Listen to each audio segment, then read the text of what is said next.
STEMilyK, your hostess to the world of STEM, and today I'm here with Miss Christina Clark, who's the Chief Data Officer here at GE.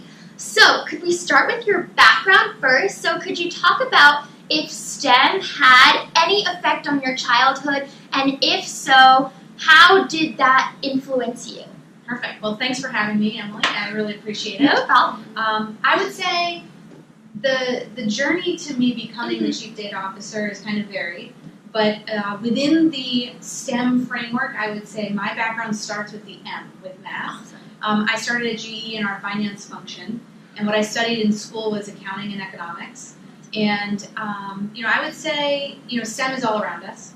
When I was growing up, probably my best classes were physics, algebra, calculus, so very much in kind of that logic space and that logic framework. And certainly, my journey actually to get to data was really, I self-identify as an analyst. And so I had to use a lot of data in my job as I was growing up in our finance function within GE. And I've certainly felt the pain of not having the data be the way that you want it. And so I'm super humbled to be in the role that I'm in because I can now influence and make a big change in that space. That's great. And then going off of that, a lot of girls really, when you say Chief Data Officer, they don't know what it means and they get a little confused. So could you explain the basics of what it all means? Sure. And that's a great point because a Chief Data Officer is an emerging role across multiple industries. And really the essence of it is that it's important to be more intentional around your strategy with data, that it has the opportunity to be a big growth engine for your company. So it's really important to really be thoughtful about that. And so ultimately, a Chief Data Officer is around making sure a company has a strategy around harnessing their data. But I would say, to provide a little more detail to your viewers, any company should be good at collecting and storing data.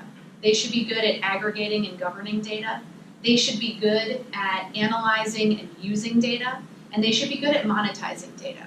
So when I think about the emergence of a Chief Data Officer, it's making sure that a company has strong capabilities in all of those four categories. It's not that the Chief Data Officer's team does all the execution, but rather inspires and enables the entire corporation to jump in on that effort. So what is a typical day like for you? Sure. So the short answer is I'm in a lot of meetings, if I'm being completely honest. But the reality is it kind of breaks into three categories of meetings. One, we will clearly define a set of priorities and execution priorities for the team. And so what I like to do is craft a portion of my day that is dedicated to driving those activities. A second portion of my day is really dedicated to engaging with my team. So a more personal connection, coaching, development, making sure we're thinking through our broader strategy and resourcing, so kind of stepping away from just driving execution. And then the third is kind of leaving a free space in my time for me and my team to really engage with my peers and on their priorities, because we do not operate in a silo, and neither do my peers. So I like to make space and leave time to be able to participate and drive their priorities as well. So as you've mentioned previously, there has been a tremendous increase in the number of Chief Data Officers in the past probably 5 years. So why do you think there's been such an increase? I think there's a couple different things going on. One is there's a lot of advancements in the technology that allow you to store and process data. They're becoming much larger, and so in the past, you may have had an analyst who wanted to do something, but they were constrained by the boundaries of what data their computer could hold or the underlying systems, the servers, et cetera, could hold. That technology has changed, allowing for faster and larger processing. The second thing that I think is also changing is that, and I would actually put a lot of this on the iPhone, but we now have a cultural revolution where more and more people are comfortable operating with technology. And they're seeing the art of the possible. So when you mix the fact that the technology is improving with the fact that people are culturally getting on board, now you've got some real momentum. And I think that's why we're seeing such an influx. And I think this whole concept around the art of the possible, people are seeing how they can use data to improve their lives or improve their business model, et cetera, and they want to be a part of that. So there's a lot of great momentum and energy. So I want to go back to a point that you mentioned that you actually majored in accounting, which I find very fascinating because I'm seeing that a lot of girls, when they're going into college, they get a little scared to want to major in maybe computer science or a technology-based major because they say, I don't have the background in it previously, how am I going to do that? But you went from accounting to now you're chief data officer, so what would you say to girls that have maybe a fear that they haven't had an extensive educational background in something before, but to try it again? Sure. So a couple thoughts come to mind. First of all, when I was in high school and thinking about what to study, to be honest, I wasn't that creative.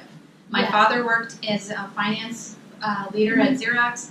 My mom worked as a teacher, and I thought, I'm going to either work in finance or I'm going to be a teacher. So personally, I wasn't thinking that creatively, and quite frankly, the entire movement around girls in STEM really started kind of post my time. So things like the STEMilyK program are really awesome because it can open your eyes to things that are out there. So I just really didn't know that there were other opportunities.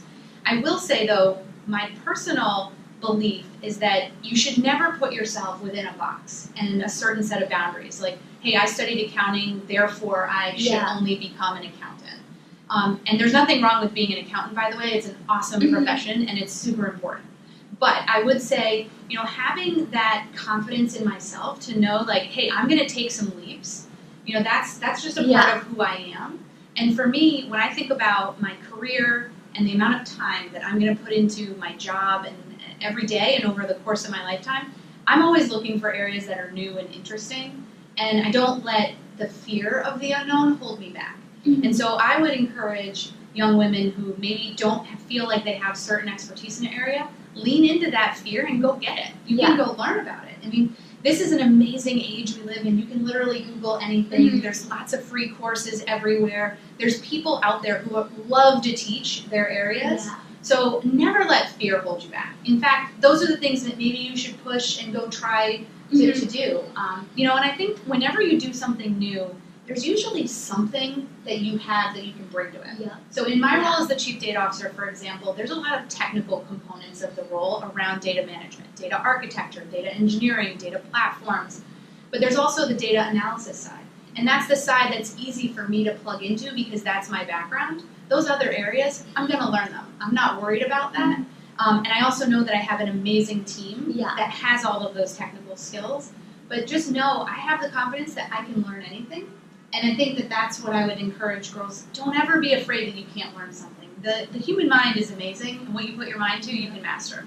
And going off of encouraging girls, your company GE has done tremendous work recently with the commercials that you've put out and the goal for having 20,000 women fill tech roles at GE by 2020. So could you talk about what really started this great initiative at GE and why it was really started? Sure. So GE is all about the pursuit of excellence. We have been in business for 125 years, and over that 125 years, I would argue we've really never had another peer. And the ability for our company to shape and grow the world from a technology standpoint is a proven track record. Because we're in pursuit of excellence, we're looking for top talent all the time, and quite frankly, top talent is diverse.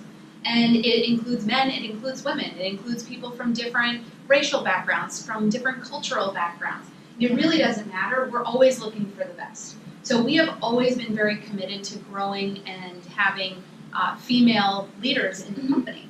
However, in technology areas, it is clearly a gap that there are not as many women, not just at GE, but across industries. And so we've really decided that we need to make a bigger play to help change those dynamics. And so we do a lot of different things across the women in technology area, the 20,000 women by 2020. We also do things like the GE Girls program, which is a summer camp program targeted at rising 8th graders to really help spark and retain the interest in STEM activities, because it is statistically proven that that is often when those interests wane. So that's a big focus for us as well. And I think ultimately it's about the pursuit of excellence and knowing that for us to truly continue to be an industry leader for the next 125 years, we need to have a really diverse workforce, including obviously a lot of women. That's great. And then going off of that, really, what would you say to girls to convince them that they should pursue a STEM education? So I would say a couple things.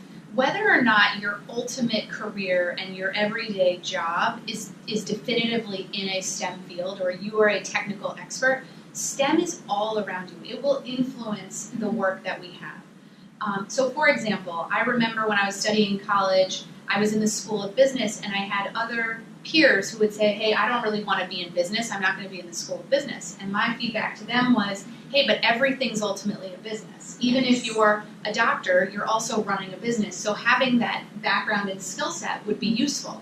I feel exactly the same way about STEM. You know, it is so pervasive in our culture, the impact, especially digital technology, is going to have on the future, that even if you are not working directly in a digital technology space, it's really important to have at least that understanding because it will just be a part of everything that we do.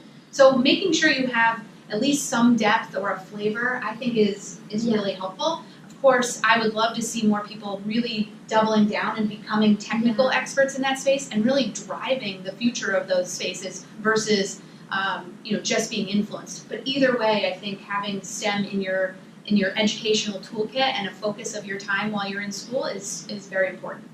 So what advice do you have for girls to succeed in STEM fields? I think a couple things. I would say, one, the discipline to really commit to your studies and to really take the time to learn and to go get help when you need it. So if you need to, supplement whatever you're learning in the classroom with a coach or a mentor or a peer who's really good at it, take those extra steps. Have that discipline to really grow your capability. Two, I would say, take a leap of faith and a bet on yourself that even if you don't have all the expertise that would make you feel comfortable to do something, go for it anyways. Give it a shot. And really, I think you'll find that there's going to be something that's really interesting to you that's going to pull you in, but don't hold yourself back. Don't count yourself out before you even give it a chance. Speaking of the future and everything that comes with it, what are some things that GE could be working on or just you have seen in general people in STEM working on that you feel most excited about for the future? Sure. I think right now there is an enormous amount of interest around artificial intelligence. Yes. And I think that's obviously a really exciting area. I think it's something that is going to shape the future of humanity, quite frankly, not to be too dramatic about it. But what really actually excites me about that is not so much the AI itself, but what will the future of humanity look like? And what will people do when more and more of the tasks that humans perform today are automated? Because every time in history where we have really transformed a type of work, humans have stepped up and invented something new. So I'm actually really excited, not just about the opportunity with AI, because I do think that's very exciting, and it's an area that's still very much in development, but I'm kind of excited to see what is the equal and opposite reaction from people. Yes. Like, what will be the next thing that we can do as people? I think that's pretty cool to think about. Well, I want to thank Ms. Clark for being with us today and sharing all of her information about being the Chief Data Officer at GE. And again, I'm STEMilyK, your hostess to the world of STEM. Bye!